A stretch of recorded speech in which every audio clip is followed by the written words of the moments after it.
welcome. We are going to get started because I have a lot to go over. So thank you for everyone who's on time, anyone who's watching this afterwards. Appreciate your attendance and your interest. And so today we're going to be talking about summer prep for a strong college start, real talk, smart strategies, and what matters most. Just before I jump in, as always, for anyone attending live, there is the Q&A function as well as the chat function. Please feel free to use those throughout. I love answering questions as they come in.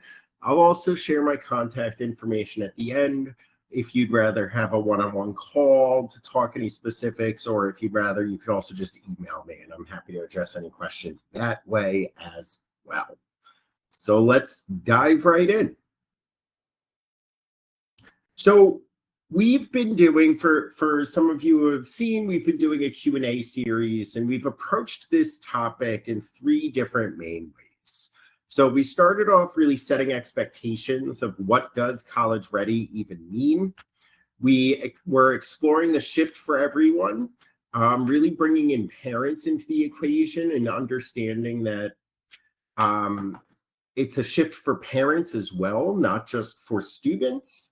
And then we capped it off with a Q&A on previewing changes with what I wish I knew before the first semester. And so today is bringing a lot of these things together with a lot of focus on what can we do over this summer? What is realistic in terms of a goal of getting college ready over the summer? So we're going to first talk about how to even approach summer prep. What does this really look like? What does this mean? We're going to go through 5 core readiness skills, which are more abstract skills, which might not be the first things that come to mind when you think of college readiness. We're going to look at the key domains of college life, some real talk from students and parents, and go over some resources that are going to be available after the webinar. And then we'll go into if there's any additional questions. I'm happy to answer questions. So another great little plug. Please ask throughout. That way you don't forget them. If it's more appropriate for me to get to at the end, I will. So just starting off, we need to let go of this aspect of doing it all and more focusing on doing what matters. And really what I'm trying to share here is getting college ready is not a one summer activity. And it's not a realistic goal to try to get someone fully prepared that they're not going to face any challenges when they transition to college. So college prep isn't about becoming fully ready. It's about starting the shift mentally, emotionally, and practically. It's a core aspect of navigating transitions. The more transitions you have to navigate at once, the harder it is because there's so much changing. And so a key piece about college ready and getting ready over the summer is to try and decrease the number of transitions by starting to do more of what the student's going to have to do when they get to college, starting that as soon as you can, so that it's not brand new and they're transitioning in all these different aspects all at once. And here's what we basically know. No student is going to master every skill this summer. You can begin to build confidence and self-trust that you can navigate challenges. And that readiness is personal and it grows over time. And so what readiness and what the summer prep looks like for one student may be very different from another student. One student may have more challenges in social areas than another student who has more challenges in academic areas. And where each student's greater challenges are, that's where there should be more focus in this summer prep. Because the readiness is being ready to navigate challenges, not being ready to not face them. So this session is really about what mindset to have going into this summer prep. So shifting from a get it all done mindset to a do what helps most mindset. Creating clarity of understanding what you can practice and what you can preview. And we'll talk about those two strategies of prep, practice and preview. But then also strategy of knowing where to start and what to let go. So college ready is not having it all together. I think I've said that now 3 or 4 times already. And so it's going to be a theme throughout. College readiness is the ability to navigate challenges. This is a totally new environment. There are going to be things, and if we go in with the expectation that we're going to be able to cross off a checklist this summer, that there's not going to be anything that's going to catch us off guard, that's a bad goal because it's an unrealistic goal. Rather, the better goal is how can we best prepare our students or ourselves, if you are a student, best prepare yourself to navigate challenges. So college readiness isn't about mastery. That's what college is for. College is meant not just to learn materials, but to learn self-management, to learn how to be independent, to really look at how you navigate these challenges. That is what college is about. It's about learning those skills to prepare you for the workforce. And so really college readiness is beginning to flex those muscles of being able to respond to challenges in a proactive way. Struggles will happen, and the skill that we're going to really be focusing on it for the first part of this webinar is how you handle these challenges, these struggles. So there's 2 main approaches to summer prep when you're building up skills. One is practice, so really applying skills.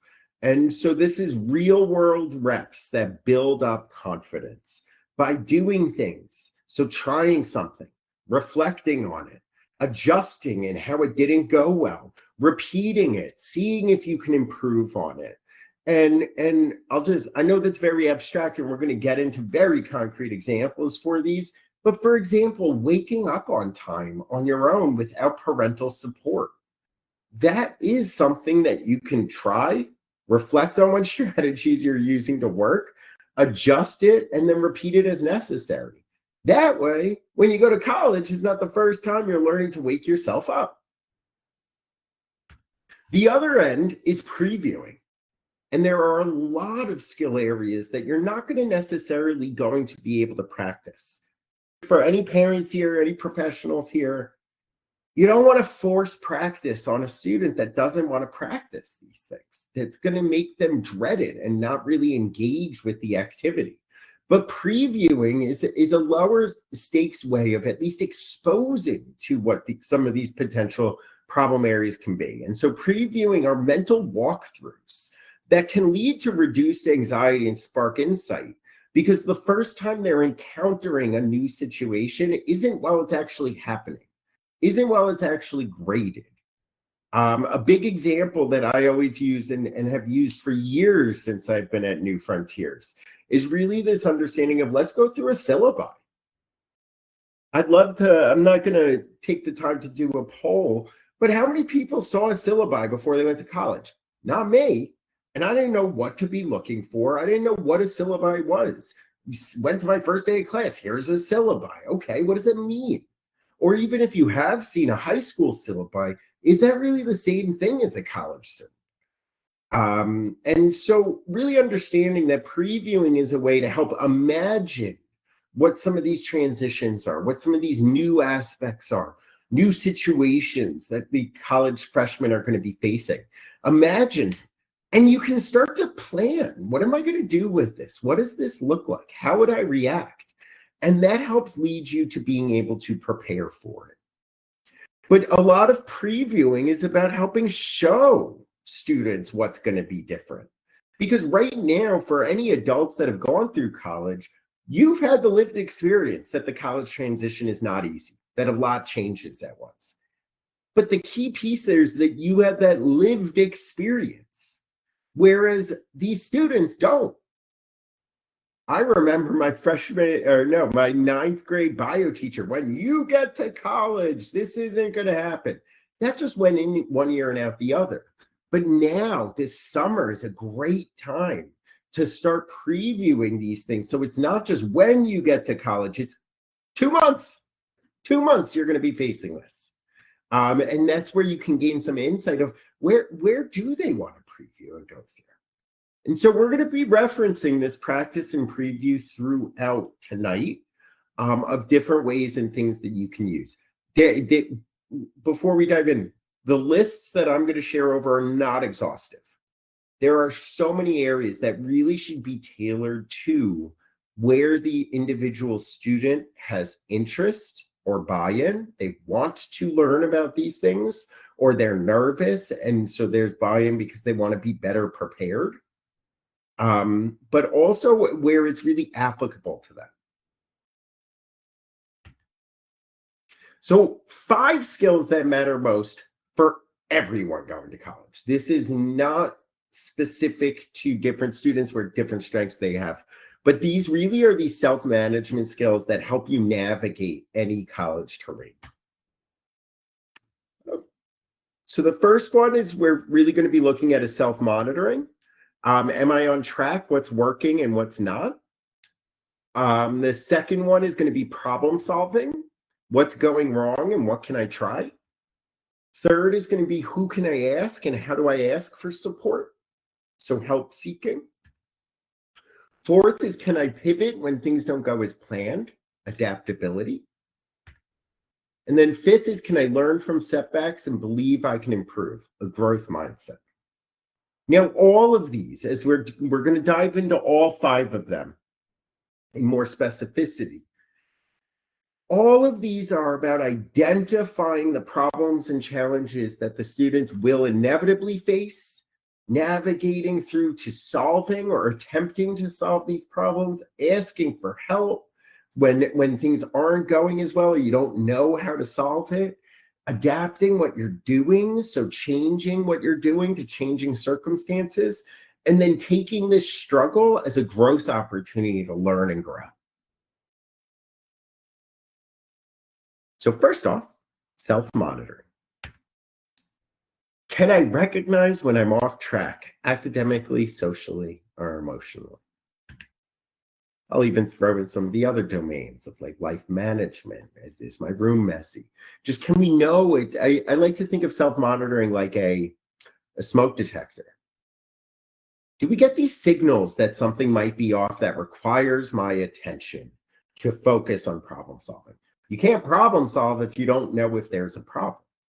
And so self-monitoring is our skill set that help us identify problems. So self-monitoring is your ability to check in with yourself, notice when something isn't working, and adjust before things spiral. So how can you practice this over the summer? Well, first off, you can start building in this habit of reflection and self-correction in daily life. You can be using a planner or a habit tracker for 1 to 2 weeks. The plans I make go according to plan. If they didn't, why didn't they? How did they get off track? What habits am I using that are helping me do whatever I'm doing this summer? And are they actually working? Are they not? Do I need to adjust them? You could do 5-minute weekly check-ins. What went well? What didn't go well? This can be a great way of just, hey, what was I supposed to do last week? Did I get to everything that I needed to do last week? What can I do this week to make sure I get to them? That's also throwing in some other executive functions of planning as well. But, and this says weekly, this is a very low stakes one. You can do this 5 minutes daily, but just reflecting on how did things go? Are they on track or off track? Do I need to make any adjustments? Do I need to ask for help? Things like that. You could also do a self-check reminder 2 to 3 times a week to pause and ask, how am I doing right now? Are things going according to plan? Again, this really is just pausing to think and ask yourself, am I on track? And so things that you can begin practicing this summer is whatever goals, maybe it's your chores that you have to do at home over the summer, or a great thing to self-monitor is all of those now college transition stuff that's coming in. So do you have your email set up? What is there a checklist for you? Is there paperwork you need to be submitting? Self-monitoring practice right there of having them begin to navigate that process. And for parents, this can be just sitting down and asking. Don't do for them, but it can be, hey, let's just do a check-in with ourselves. Are we on track with everything of being ready for college? Some previewing can also be thinking through some common college situations and asking, how would I know if I'm falling behind in a class? What does that look like? How do I know right now if I was falling behind in one of my classes in high school? How am I going to know about that in college? Is there anything that's different there? What are signs that I'm mentally or emotionally off track? So this is more like self-monitoring of like a wellness check-in. How am I feeling right now? What will it look like if I'm feeling stressed? What will it look like if I'm feeling lonely? What does that feel like? How do I know if I'm feeling those things? How will I check in with myself during stressful weeks? So, like, how do I know if I need to go to the gym, go on a run, do some meditation? How do I know that? How can I preview that? But also, again, just self-monitoring, it's generally, how do I know if a problem is happening? And that can be, let's swap out every type of problem, another previewing strategy, that you may face in college. How do I know if my roommate doesn't like me or is upset? How do I know? All of these how do I know aspects. Oh, I'm sorry. Don't know what happened there. Okay. So really it's the previewing of what's a problem that college students face and how do I know that it's a problem? How will I know soon enough? A big one is, how do I know if I understand what I'm learning in class? How do I know if I'm missing anything? So these, just having these conversations, these mental walkthroughs are ways to preview the self-monitoring skill, to start understanding where self-monitoring is going to apply in the college setting. So some summer ideas to build in self-monitoring, more concrete examples about noticing, helping build up this aspect of noticing patterns, course correcting early, and building awareness. So when it comes to practice it, you can use a planner or a calendar to track your time, some due dates or daily habits. So if you are trying to go to the gym 3 times a week, because that's something that's going to be important in college, how are you tracking that? If you're trying to do, maybe there's chores with certain due dates, and we can start practicing using a calendar to see, are we on track to getting these things done? You can set a recurring reminder on your phone. How am I doing right now? So anyone with like an Apple Watch that has like the wellness app, they do sometimes do like the mindfulness check-ins, but this can be more of just, how am I doing with everything right now? This could be first thing in the morning. This could be midday. This could be close to when you go to bed, but just building in that habit of checking in with yourself, checking in on how am I doing? Am I on track with things? You can practice noticing your energy level, stress, and focus. That's a very good wellness self-monitoring practice. And then weekly check-ins. What went well this week? What didn't go well? What's one thing I'll adjust next week? Quick preview. That's a great thing to do on a Sunday when you're planning your week. A great way, because if things were off track the prior week, that's going to influence planning your next week. Now, the key piece that I want to highlight here is every single one of those things to practice are things that can be useful when you are in college. So as students starting to practice it now is actually building the habits that will be useful in college. And again, we don't want to necessarily go through and do all of these. That can become overwhelming as we go through all of the things to practice. But it's about figuring out what might be the most beneficial to address the specific students' challenges when they're transitioning to college. How do we build these habits now? Habits can take 3 months to really develop. And so do we want to start developing those when we get to college or now in the summertime? So previewing, it could be reviewing a sample syllabi. Imagine how you track your progress over a month. Can't tell you how many students that I end up teaching how to calculate their own grade. They expect a progress report and all of this stuff of keeping them fully updated. But often I've had to go through and help them self-monitor and understand, where are you at with your grades? So just on the preview, I'll have to calculate my own grade maybe midway through in order to figure that out.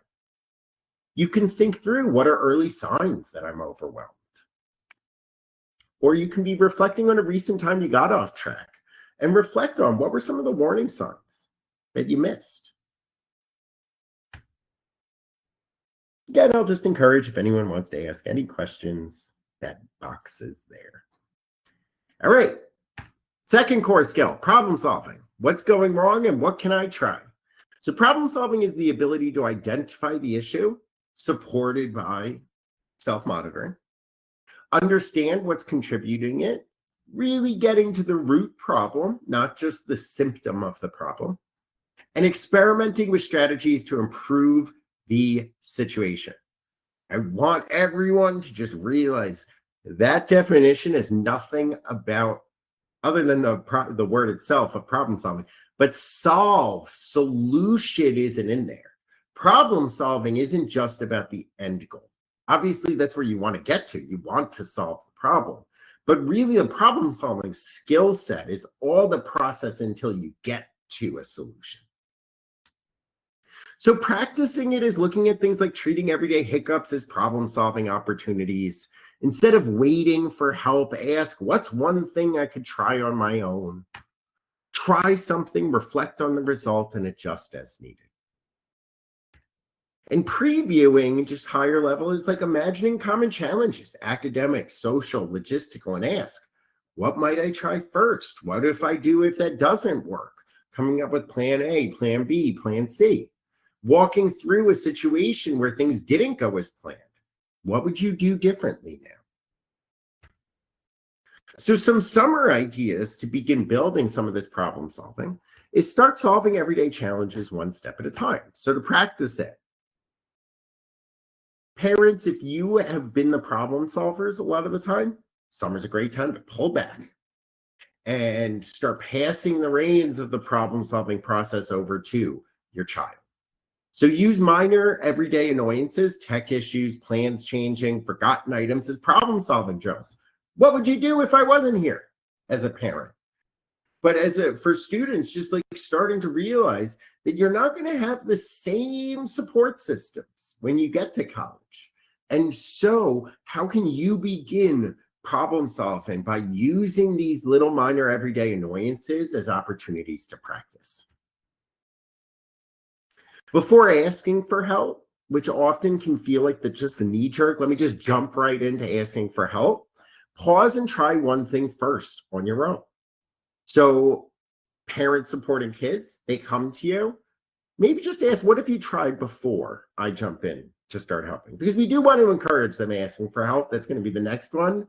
But we do want to also encourage that they try one thing first, because realistically in college, you're not always going to be able to get help right when you need it.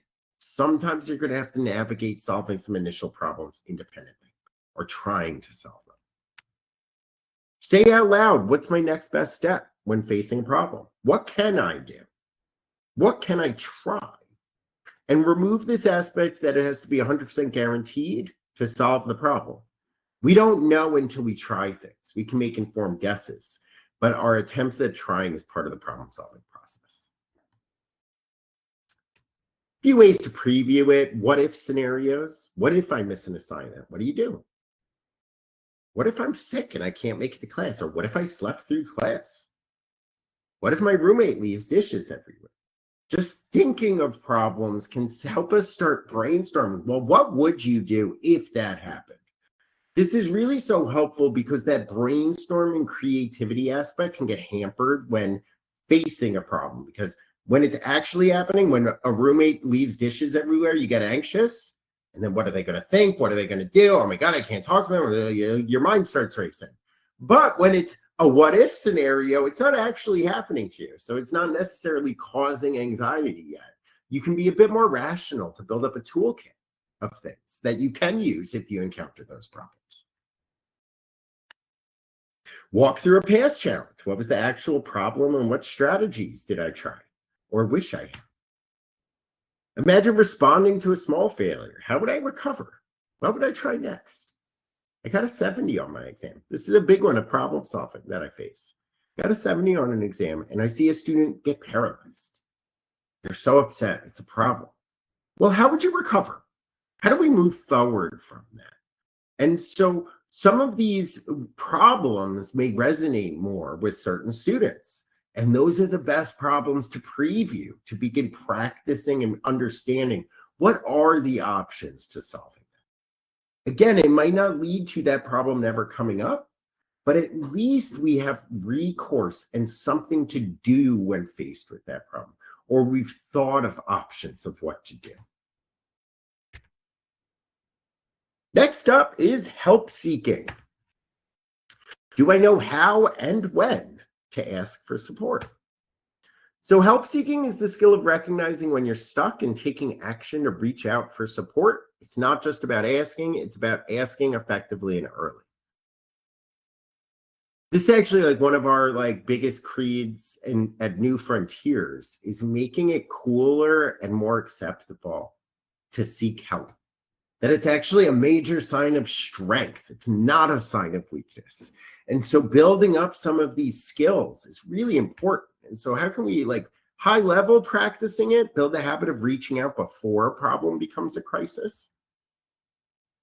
Require self-monitoring of knowing that it might be turning into a crisis. Get comfortable with asking specific questions or naming what you need. So not just I need help, but beginning to practice, I need help with X, Y, and Z. Can you be more explicit with it? And practice using email, text, or quick check-ins to ask for clarification or support. Whereas with previewing it, it can be imagining a moment when you're overwhelmed in class, lost on campus, or feeling emotionally off. Who could we go to? What would that look like? Who would you ask for help? What would you say? So even just, hey, what if you're really lost and you have a midterm in 2 weeks? So we go to support. And this is where previewing is a great thing to start seeing where these thoughts and ideas can go. There's on-campus tutoring centers, maybe. There's a writing center. There's office hours. Oh, what's office hours? All of these things can come up through previewing. Visualize writing an email to a professor, advisor, or RA. How would you ask for help?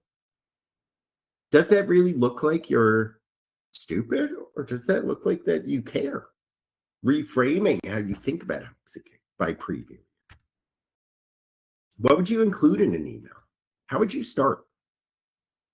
I've seen plenty of people just jump in, I need blah, blah, blah, blah, blah, right? Rather than, well, how does that come across if you just jump in, I need? So some are ideas to build help seeking. Reach out early, ask clearly, and know who's on your team. So practice it.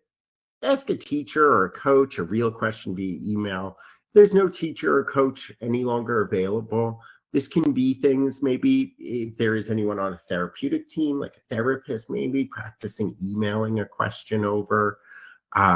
This could be maybe a parent, an older sibling. Just flex those muscles of practicing asking questions via email. Research a service. So the Student Health Accessibility Office, and write out what you'd say when contacting them. You can even actually practice a little bit of this of if there are specific areas you have questions about for when you get to campus, you can find contact emails on the school website and you can reach out to them with questions. That's the real practice there. Another great thing is that not even just researching a service, any questions or help that you need through the college onboarding process over this summer, instead of parents jumping in and doing the help seeking and clarification, great opportunity to start getting the student. Email the text office. Hey, what technology is going to be accessible? What will I be able to have? How do I navigate this? How do I log in? Great ways to start practicing that help-seeking behavior. You can ask a parent or adult, can I try explaining something I need, and will you give me feedback? When something small goes wrong, practice saying, can you help me figure this out? How can you help me figure this out? This is what I'm facing, describing the problem. I could use some help here.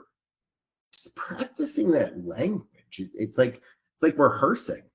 And really what we're doing is rehearsing help seeking. What language do we even use when asking for help? What does that look like? Preview it.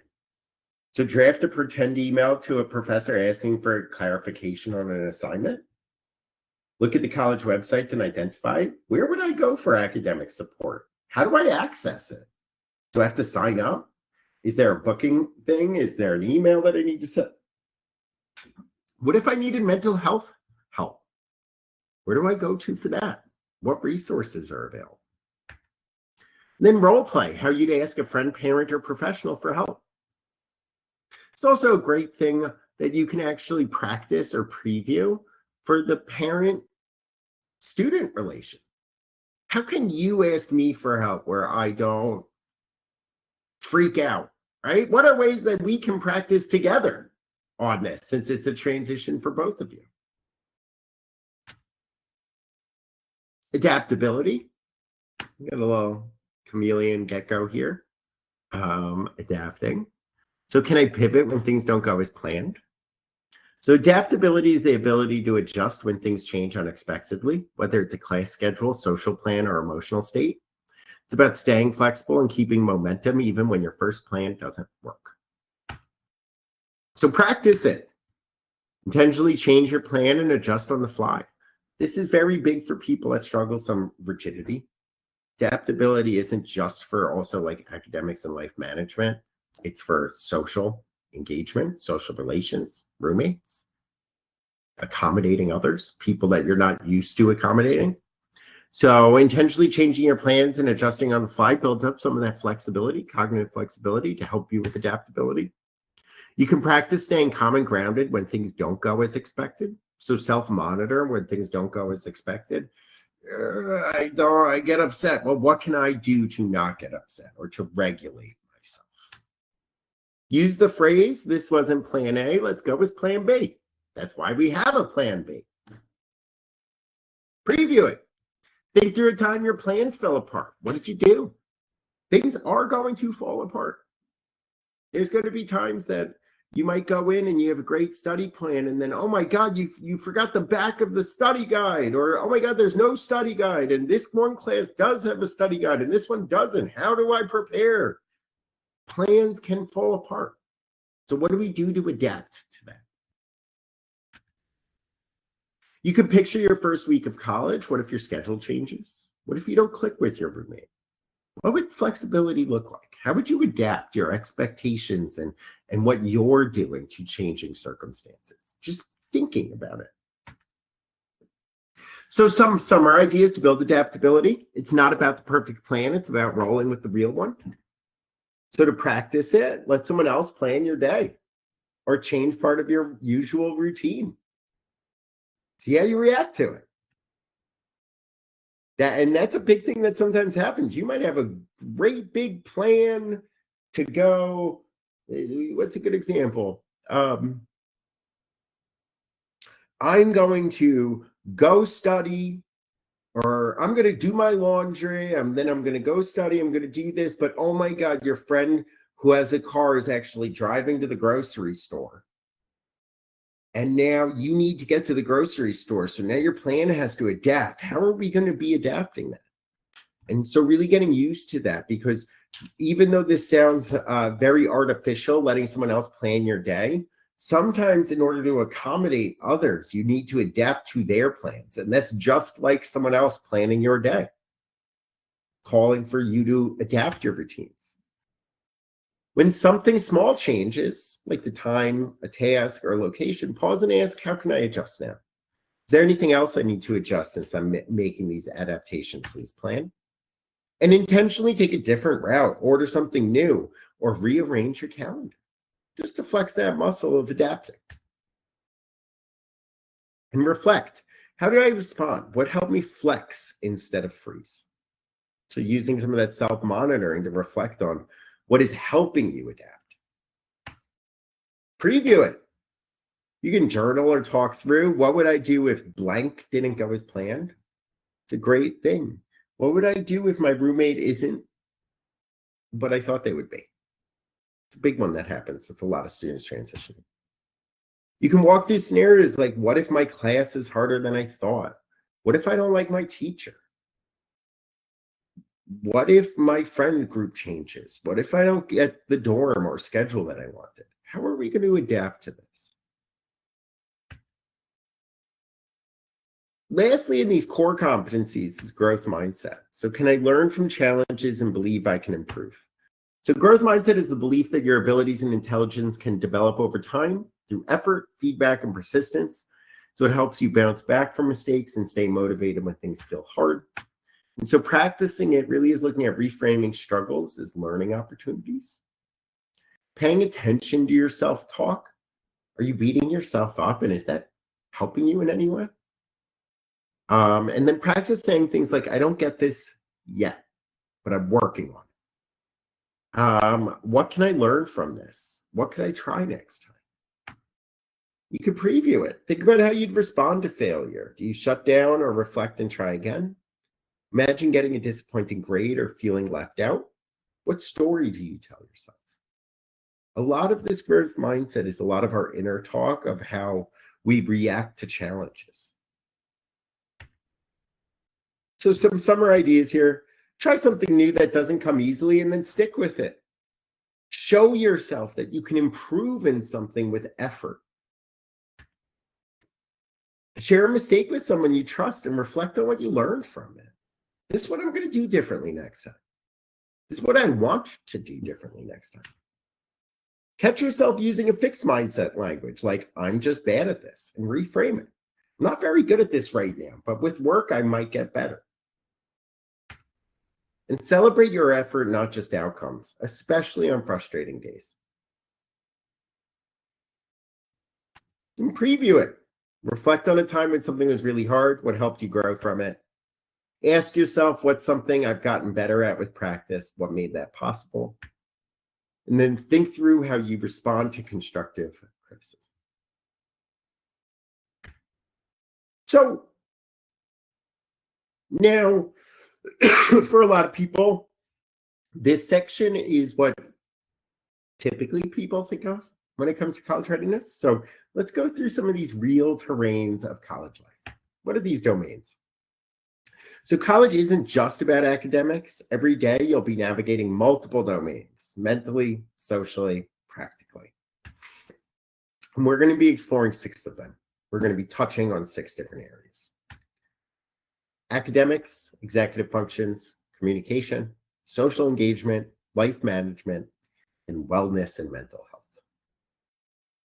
These are areas that there are often major transitions from high school to college. Now, those 5 skills that we reviewed before help you navigate all of these areas. But let's dive into these 6. And again, I'll just encourage, if anyone does have any questions or anything, feel free to use the Q&A function. So with academics, it's not just about being smart, it's about managing their work. Doesn't matter how smart you are if you can't get your assignments in, or if you don't do assignments that aren't graded. So what makes this really challenging in college? What's different here? There's less structure, more freedom. Professors expect independence, not check-ins. They're not checking in with you. Not all of them, some of them do.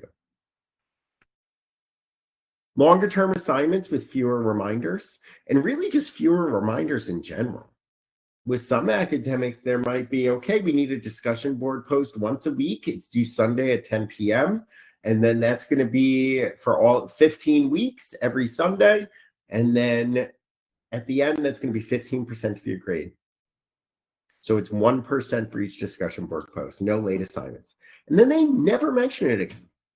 Another big one that with no reminders is like, hey, you need to attend 2 community events through the semester, write up a paper and submit it. They're both due at the end of the semester.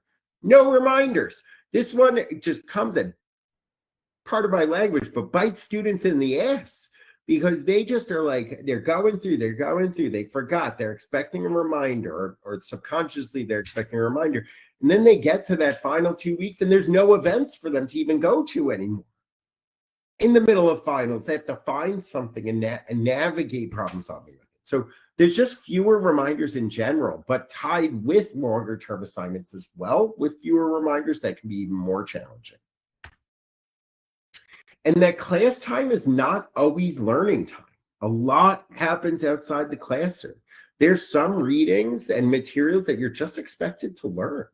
Some classes, like this is where there's a big shift. Sometimes you walk into a class and you're expected to have a base understanding of that chapter, and they're teaching it as if you already have a base understanding. Or reverse, they'll present some of it in class as an overview, and then the real learning happens when you go and read the work or read the textbook after, or do the readings. And then you don't talk about it again until you get assessed on the midterm.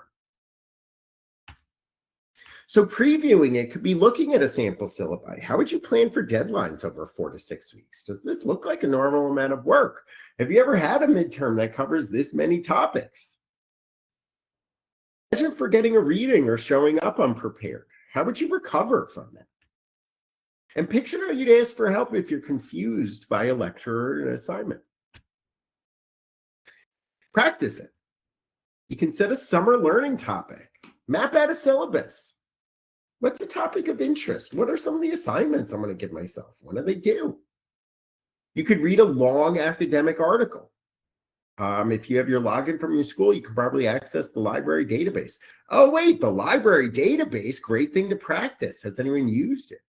Do you know how to navigate a library database? There's also some previewing there of just perusing around a library database and researching. You can reflect after a study session. If you did set a summer learning topic, actually try to teach yourself something. And how are you going to study it? What does that look like? And then review the sample syllabi, as I said, but break out how you would manage your workload. Really mapping that out, maybe using your calendar to map some of that out. Okay, executive functions. So it's not just about remembering, it's about managing your life. And why does this matter in college? No one's checking in if you went to class, if you studied, or if you remember deadlines. No one's checking in on that. No one's hovering to make sure it's getting done. You'll be juggling classes, clubs, meals, sleep, maybe even work, laundry, cleaning your room, hanging out with people, all of this. And the hard part isn't doing the work. It's getting started, it's organizing it, it's knowing what you need to do, and finishing it consistently. So some ways to preview it is to picture a week where you have 3 papers due in a group meeting. How would you plan your time? Hopefully, if you have 3 papers due, it's not the same week they're due, right? Maybe it's 2 weeks before. Oh, wait, yeah, no, I'd have to plan that a little in advance, but I'd have to know that it's a problem. What would it look like if to totally forget something and have to recover without falling behind? What would you do if you're sick? What are those game plans, right? How do you navigate that? Do I go to the health center? Do I have medicine? How do I get to the pharmacy? How do you navigate those things? And how would you prioritize your efforts if you can't get everything done? So I know I've had some students that we've had to really navigate. You only have so much time. So if you only have 4 hours remaining and you have 2 midterms, how are we breaking up that time between studying for them? Practice it. Set some weekly goals and break them down into daily to-dos. Use timers and reminders to build start-stop cues for tasks. Pick 1 week to track your time and reflect. Where did it go? What surprised me? You can make a plan for 2 to 3 step task and follow it through. researching, emailing, scheduling. Then we have communication, where it's not just about talking, it's about navigating all kinds of relationships. So in college, this matters because you're going to be managing communication with professors, advisors, roommates, friends, and more. A lot of key moments happen over email, text, or in the moment conversations. And miscommunication, conflict, and unclear expectations happen. But now there's not an adult mediating this, or there isn't a resource of an adult to mediate this. So some ways to preview it is imagine asking a professor for help. How would you be clear and respectful?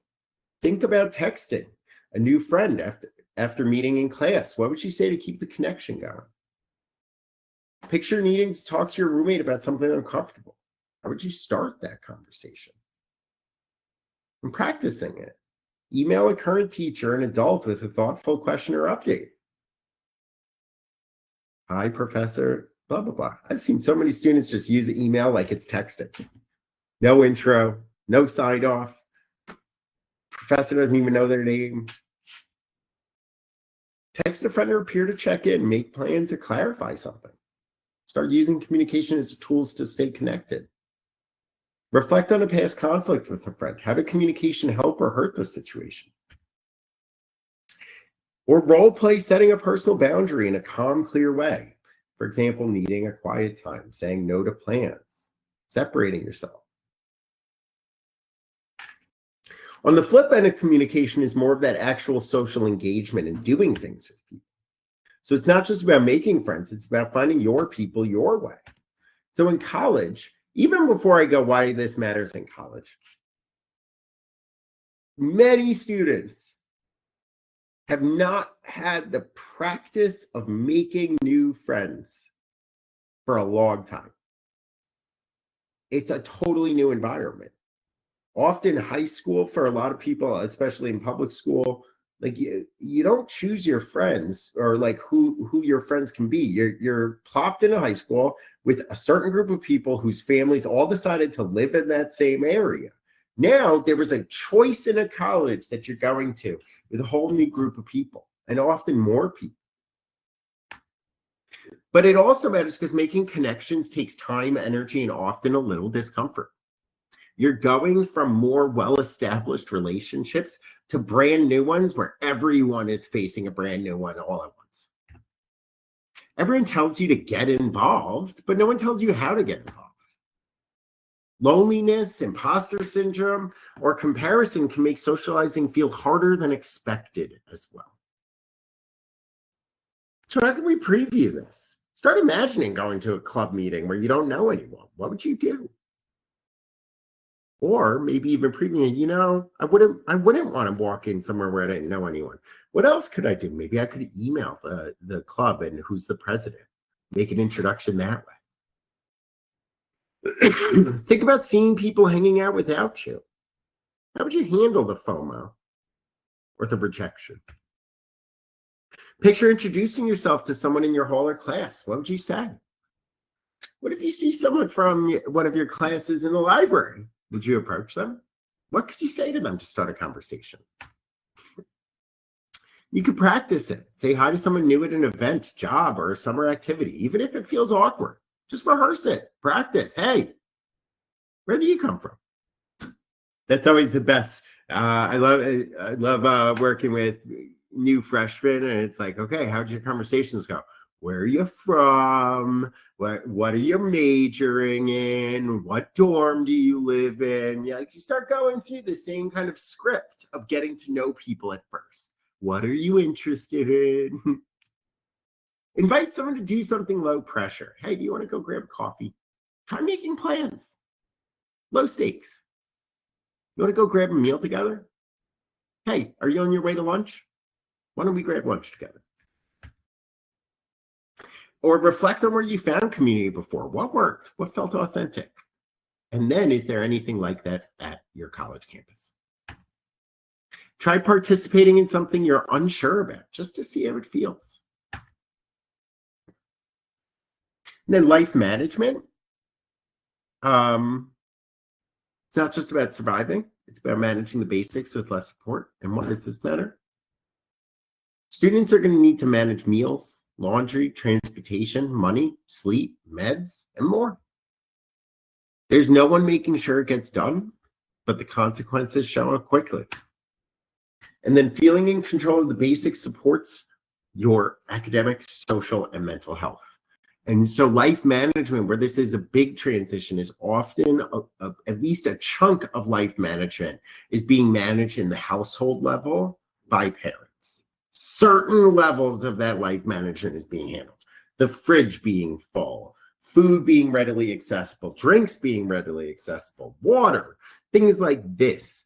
Like maybe sheets getting done, like some basic aspects of life management, if not all, are being handled by someone else when you're in high school. But now that transition to college often does not have that same aspect in place. So previewing it, picture your first week in college. How will you find food? Do you know? Where are the dining halls? How does it work? How will you do laundry? Do you know how to do laundry? How would you get to class on time? Or refill a prescription? What if you forget to eat, sleep, or budget your money? What's your plan? And then practicing it. You could begin cooking this summer. You know, it is one of those things. This is a big previewing. Campus food can get very, very dull and boring. Sometimes you find like a couple of things that you like to eat, but then it gets boring. Or on the flip end, maybe you're sick. You don't want to go over to the dining hall. So how can you cook something for yourself? Even if it's something as basic as like, how do I just make some top ramen soup for myself? Or I'm gonna make some pasta with some sauce. That was like, I thought I was like treating myself when I would buy Rayo's vodka sauce and make myself some pasta. My friends were like, oh my God, yeah, we're coming over for dinner. But it was like also a way that I didn't need to go far and I was able to cook for myself. You can do laundry. Starting to really do, if any students are not doing laundry, they need to start this summer. Sort, wash, fold, repeat without reminders. Set your own morning and bedtime routines. You can begin making a basic weekly budget and track the spending. So those are all great ways. A lot of life management stuff, there's no reason to wait in a lot of these areas. A lot of these areas can begin. I will say, though, this takes a lot from parents to pull back and allow the students to practice these things. Don't feel like you're doing any service by forcing and still doing 4, because then they're just going to hit a cliff and it's going to be surprising. Wellness and mental health. So it's not just about surviving, it's about managing the basics with less support. And why does it matter? New routines, expectations, and environments can increase stress. And without parents or school systems checking in, it's easy to ignore your needs. And your mental health and physical wellness are the foundation for everything else. So previewing it, imagine a tough week where you're tired, overwhelmed, or anxious. How would you cope? Think about what helps you reset. Can you recreate that on your own when you're at college? And picture reaching out for support. Where would you go? Who would you talk to? Who's your support network when you go? You can practice it. Pay attention to your sleep, screen time, hydration, and movement. You can begin trying a weekly self-care routine, something that helps you reset. Exercise routines are great. Notice when you're stressed or burned out, name it, and do one thing to respond instead of just paralysis. Research wellness resources at your college. Is there counseling? Is there a fitness center, the health center? What are these resources available? And how do you access them? Now, for those of you that attended, we were able to go through. Oh, actually, before I go in, I see 2 questions. Okay. All right. How can students practice some of the communication strategies during the summer if they aren't in a structured environment like school was? Well, you really have to.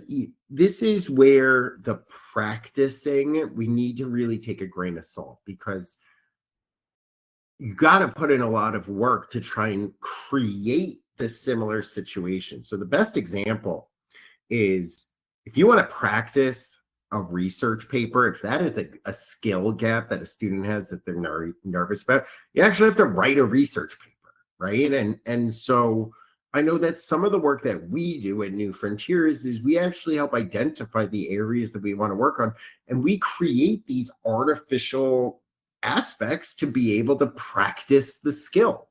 And so, with some of those communication strategies, it really is about reflecting on how do we create the environment where they can practice it. So, it's not just how can they practice it in isolation, it's how do we set up an actual experience where they can practice it. Um, it's not easy, but you can. And so, let me go back quick just to look at it and let's see quickly. Okay. So, out of the practice examples we have there, email a current teacher or an adult with a thoughtful question. This can be whatever goal that they're trying to do over the summer. There might be someone that can be their kind of guide for that goal. That can be the practicing of the communication with them. If it's about peer connections, well, that can be about maybe let's find some summer activities for them and how can we practice some of this navigating communication with them and texting them. But again, you actually will have to put in some thought to create a similar environment. But what my biggest recommendation is, unless the student really has buy-in to work on that stuff, it's more important to just at least fall back on previewing strategies as opposed to trying to make everything a practice strategy. That's why I like to share over. A lot of work is often in previewing and exposing them to these things so that it's not the first time when they go off to college. Now, what I wanted to share about the I wish I knew reflections is part of the reason why I wanted to do that drop-in Q&A, and here's just 3 examples that I had here, was that that's a previewing strategy. I wish I knew is presenting over problems that other people had faced and at least just exposing students to these are problems you may face too, challenges you may face. So one thing for anyone that's viewing afterwards or was never registered for this, if you're viewing this on YouTube, then you're not going to receive the follow-up email. But if you are registered or you're attending live, I will be sharing this over, but we have a PDF resource tool, which just takes together all of these different I wish I knew reflections, where we then broaden it to like, what is the actual problem they're facing and what are some strategies that they can use to navigate it. So we're going to share that after this so that you guys have like a menu of just a wide array spanning these different areas of problems that actual students have faced and where I wish I knew, sharing that over as a previewing tool that you can use with students. That will come with the recording, which will probably be Friday this week or Monday this week or Monday next week. If you really are like super eager to get this, email me. And anyone that's watching afterwards that is not on that or not registered for this event, you can also email me and I'm happy to share over that PDF toolkit. So just to really highlight the summer takeaways, readiness isn't a checklist. You're not behind your building. 2 powerful tools: practice what you can, preview what you can't yet practice. Focus on what matters most for your transition, not what everyone else is doing. And small steps count. Reflecting, trying, and adjusting is the entire process. And you're not alone. Every student and every parent is figuring it out in real time. Now, I want to share over, I don't have a slide on this, so I'm just going to pause right here. We also have an internal assessment that we use. And so our assessment, no, actually, 1 second and I'll share the assessment. So reflect, try, adjust. That's really what readiness is. It's being ready to try, struggle, get back up. It's like the Chumbawamba song. I get knocked down, but I get back up again. That is what readiness is building those skills to be able to get back up again and adapt and then grow.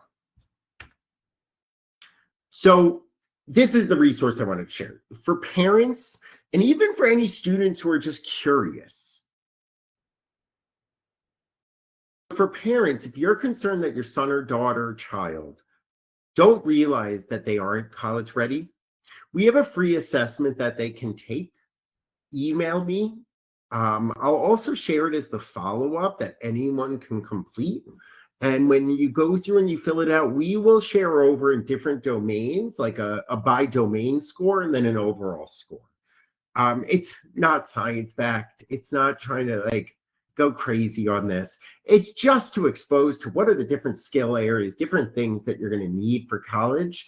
And it really is just on, I'm not confident at all, I'm somewhat confident, or I'm very confident. And this can be a great tool to help focus on areas of where should we be doing some summer prep for college, or on the flip end, it could really help students say, you know what, I didn't realize that all of these things were going to change. I'm not feeling as ready as possible. Maybe I will work on some of this over the summer. So, and then for students, if you're watching and you're interested in this, this could just be a way of, hey, you don't know what to work on if you don't know what you don't know. And so this can just be a very informative tool. And so again, if you don't want to wait for the follow-up email with the recording, you can email me and I'll share it over to you. And then you just complete it, and then I'd get the responses back to you, the results back to you the next day. That's it. So if anyone has any additional questions, I'm happy to answer them. My contact info is up here. So if you'd rather more of a personal, I offered over a meeting. So if you wanted to email me, I'm happy to share over a link where you can find a time that works for you. And that's our main office line if you just wanted to set up a more general inquiry call, a discovery call about our services. Those are all free. So